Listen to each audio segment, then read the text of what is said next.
Hi అండి. అందరికీ నమస్కారం. Welcome to my channel. ఈ వీడియోలో ఇప్పుడే ముగిసిన ఏపీ జేఏసీ సమావేశము ప్రభుత్వ ఉద్యోగులకు మరియు పెన్షన్‌లకు తీసుకున్న శుభవార్తలు, కీలక నిర్ణయాలు విడుదల. దీనికి సంబంధించిన పూర్తి సమాచారాన్ని వీడియోలో తెలుసుకుందాము.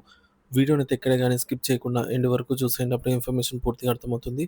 అలాగే వీడియో చూస్తున్న ప్రతి ఒక్కరు వీడియోకి లైక్ చేయండి ఫ్రెండ్స్. ఈ వీడియోని తోటి ఉద్యోగ పెన్షన్ మిత్రులతో అయితే షేర్ చేయండి. కొత్తగా మన ఛానల్ చూస్తున్నవారు ఇంకా ఎవరైనా సబ్స్క్రైబ్ చేసుకోకుంటే వెంటనే మన ఛానల్‌ని సబ్స్క్రైబ్ చేసుకోండి. దీని ద్వారా నేను చేసే లేటెస్ట్ వీడియోస్ అన్నీ మీ వరకు రీచ్ అవుతాయి. ఇక ఆలస్యం చేయకుండా వివరాల్లోకైతే వెళ్ళిపోదాము. ఫ్రెండ్స్ ఇక విషయానికొచ్చినట్లయితే ఆంధ్రప్రదేశ్‌లో నూతన ప్రభుత్వం కొలువుదీరినప్పటికీ ప్రభుత్వ ఉద్యోగులు ఎదుర్కొంటున్న దీర్ఘకాలిక సమస్యల పరిష్కారానికి నోచుకోకపోవడంపై తీవ్ర అసంతృప్తి వ్యక్తమవుతోంది. ముఖ్యమంత్రి శ్రీ నారా చంద్రబాబు నాయుడు గారు ఉద్యోగ సంఘాల నాయకులకు కనీసం అపాయింట్‌మెంట్ కూడా ఇవ్వడం లేదని, ఉద్యోగ సంఘాలకు చెల్లించాల్సిన వేల కోట్ల రూపాయల బకాయిల చెల్లింపుల్లో తీవ్ర జాప్యం జరుగుతోందని AP JAC Amaravati, AP revenue services association రాష్ట్ర అధ్యక్షుడు శ్రీ బొప్పరాజు వెంకటేశ్వర్లు తీవ్ర స్థాయిలో విమర్శించారు. విశాఖపట్నంలోని రెవెన్యూ అతిథి గృహంలో గురువారం ఏర్పాటు చేసిన మీడియా సమావేశంలో ఆయన ప్రభుత్వ వైఖరిపై మండిపడ్డారు. ముఖ్యమంత్రి అపాయింట్మెంట్ ఇవ్వకపోవడంపై తీవ్ర ఆగ్రహం. మా సమస్యలను ప్రభుత్వం దృష్టికి తీసుకెళ్లి పరిష్కారం కోరేందుకు ముఖ్యమంత్రి గారిని కలవాలని ప్రయత్నిస్తున్నాము. కానీ ఆయన అపాయింట్మెంట్ దొరకడం లేదు. అధికారులు ఇవాళ రేపు అంటూ కాలయాపన చేస్తున్నారు. ఇది ఉద్యోగుల పట్ల ప్రభుత్వ నిర్లక్ష్యానికి నిదర్శనమని బొప్పరాజు ఆవేదన వ్యక్తం చేశారు.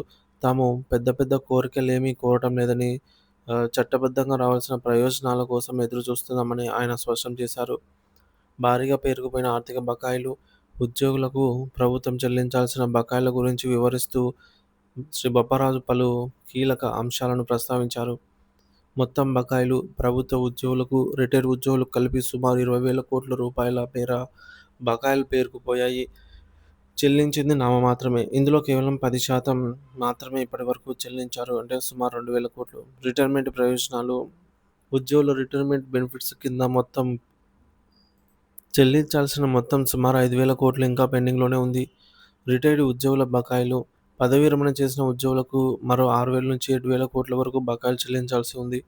డీఏ బకాయిలు, ఉద్యోగులకు 4 విడతల కరువు భత్యం బకాయిలను ప్రభుత్వం ఇంకా విడుదల చేయలేదు. పీఆర్సీ మరియు ఐఆర్, పీఆర్సీ సిఫార్సుల అమలు, మధ్యంతర భృతి మరియు ఇతర పాత బకాయిల కోసం ఉద్యోగులు నెల తరబడి నిరీక్షిస్తూ ఉన్నారు. పీఆర్సీ కమిషన్ ఏర్పాటులో జాప్యం ఎందుకు? పీఆర్సీ కమిషన్‌ను ఏర్పాటు చేయడానికి ప్రభుత్వం ఎందుకు మీనమేషాలను లెక్కెడుతోంది?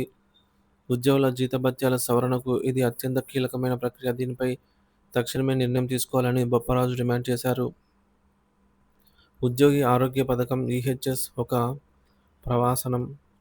ఉద్యోగుల ఆరోగ్య పథకం ఈహెచ్ఎస్ పూర్తిగా విఫలమైందని, ఇది ఒక స్కామ్‌గా మారిందని బొప్పరాజు తీవ్ర ఆరోపణలు చేశారు. ఒక ఉద్యోగి అనారోగ్యానికి గురై ఆసుపత్రిలో చికిత్స కోసం 5,00,000 ఖర్చు చేస్తే ఈహెచ్ఎస్ కింద కేవలం 90,000 మాత్రమే బిల్లులు మంజూరు చేశారు. ఇది అత్యంత దారుణమైన పరిస్థితి. ఉద్యోగుల ఆరోగ్యం పట్ల ప్రభుత్వం ఇంత నిర్లక్ష్యంగా వ్యవహరించడం సరికాదని ఆయన ఆవేదన వ్యక్తం చేశారు.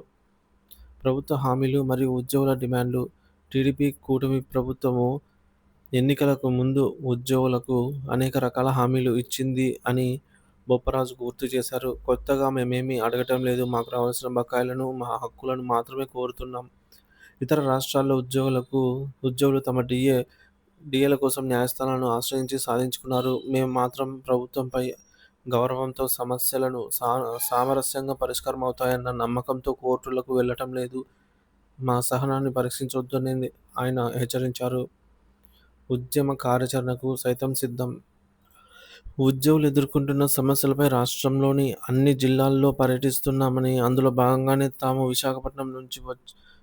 విశాఖపట్నం వచ్చినట్టుగా బొప్పరాజు వెంకటేశ్వర్లు తెలిపారు. మా సమస్యలు వెంటనే పరిష్కరించకపోతే ఉద్యమ కార్యాచరణకు దిగడానికి మేము వెనుకాడబోం. దీనికి ప్రభుత్వమే పూర్తి బాధ్యత వహించాల్సి ఉంటుంది. ఉద్యోగుల ఆగ్రహానికి గురి కావద్దని ప్రభుత్వాన్ని హెచ్చరిస్తున్నామని ఆయన ఈ సందర్భంగా స్పష్టం చేశారు. ఈ సమావేశంలో సంఘం జిల్లా అధ్యక్షులు, ఏపీ జేఏసీ సెక్రటరీ మరియు ఇతర ఉద్యోగ సంఘాల నాయకులు పాల్గొన్నారు. ముఖ్యమంత్రి అపాయింట్మెంట్ ఇవ్వకపోవడం, డీఏ బకాయిలు చెల్లించకపోవడం, పీఆర్సీపై మీనవేషాలు లెక్కబెట్టడము, ఈహెచ్ఎస్ వైఫల్యం వంటి సమస్యలను తక్షణమే పరిష్కరించకపోతే రాష్ట్ర వ్యాప్త ఉద్యమం తప్పదని వారు ముక్త కంఠంతో ప్రభుత్వానికి హెచ్చరిక జారీ చేశారు. ఈ పరిణామాలు రాష్ట్ర ప్రభుత్వానికి, ఉద్యోగ సంఘాల మధ్య మరింత ఘర్షణ వాతావరణానికి తీసే అవకాశం కనిపిస్తోంది. ప్రభుత్వం తక్షణమే స్పందించి ఉద్యోగుల న్యాయమైన డిమాండ్‌లను పరిష్కరించాల్సిన అవసరం ఎంతైనా ఉంది అనైతే తెలుస్తోంది.